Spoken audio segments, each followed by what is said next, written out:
Davy was a big pioneer in a branch of chemistry called electrochemistry. And the simplest definition we can give for electrochemistry is simply the study of chemical and electrical energy.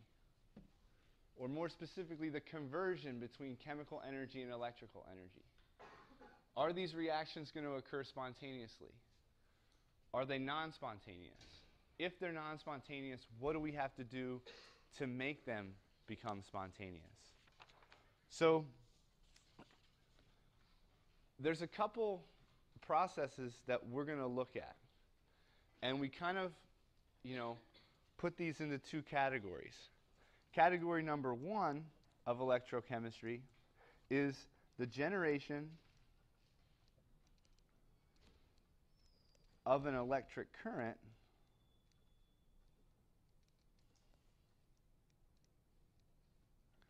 from a chemical reaction.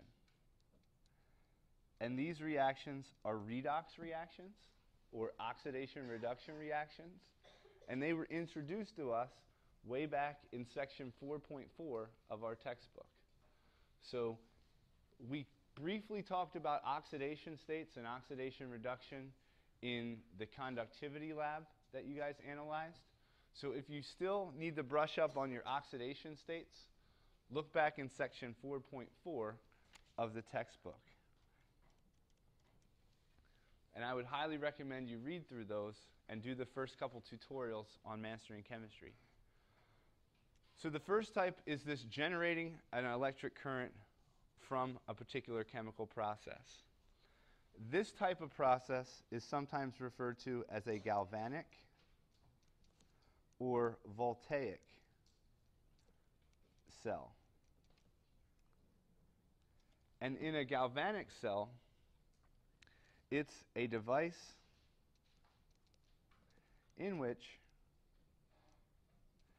chemical energy is changed into electrical energy. And this is going to be a spontaneous process. So in a galvanic cell, we can set up our cell. A chemical reaction is going to occur, and it's going to occur without any outside intervention. The second type of a process that we can analyze in electrochemistry is the use of an electric current to produce a chemical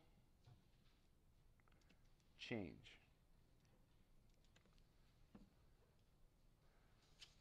The cell that we construct in this particular process is called an electrolytic cell.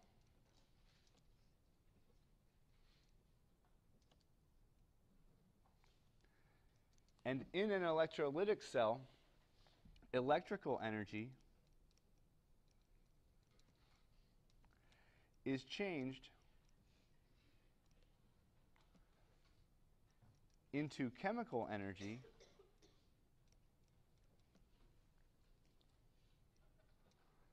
by the use of a current. And this is a non-spontaneous process. In our traditional labs, if we were doing an electrochemistry experiment, we would have day number one where you use a galvanic cell. And in that galvanic cell, you put everything together and you measure the voltage across two different metals. If you measure that voltage across the metals, you don't have to plug your machine in.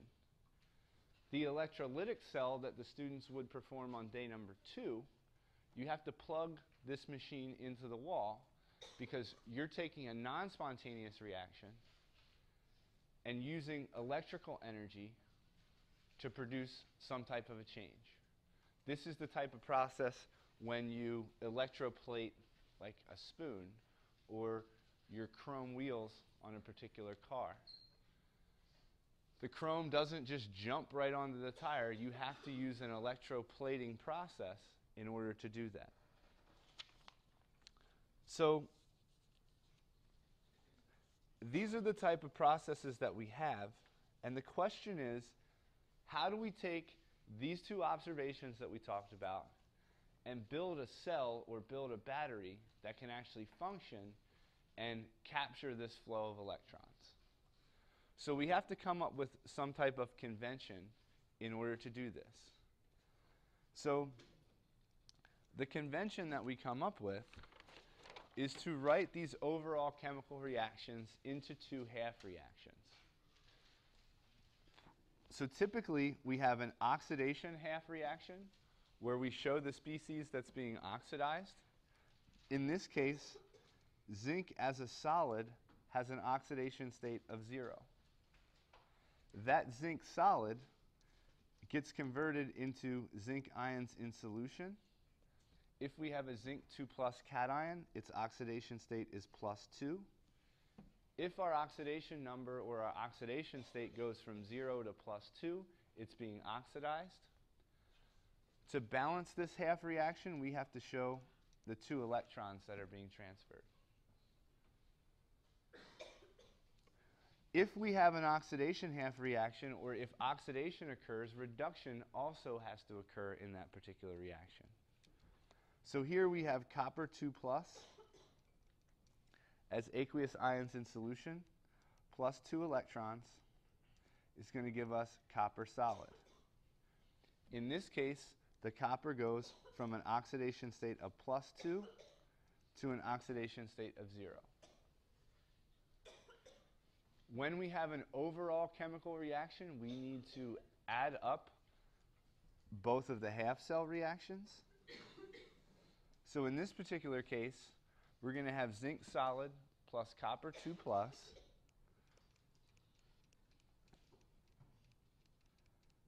Then we have 2 electrons on the reactant side and 2 electrons on the product side. So they're going to cancel each other out.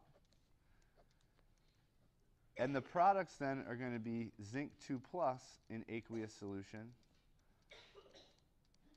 plus copper solid.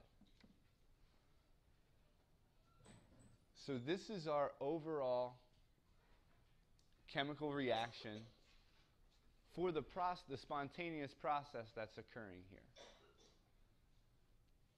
We're going to talk a little bit later about a couple of reactions where we can look at the potential or the electricity that we can get from a particular process like this. So back in the day, scientists were performing these types of experiments. Ben Franklin goes out, flies a kite, attaches a key to it. That's the famous experiment that he did. Ben Franklin convinced most people that these electricity experiments are actually science and not just some fancy little trick that you can do at a parlor or at a party. Okay? Alessandro Volta, the namesake for the voltaic cells, he made some observations. They looked at all this stuff.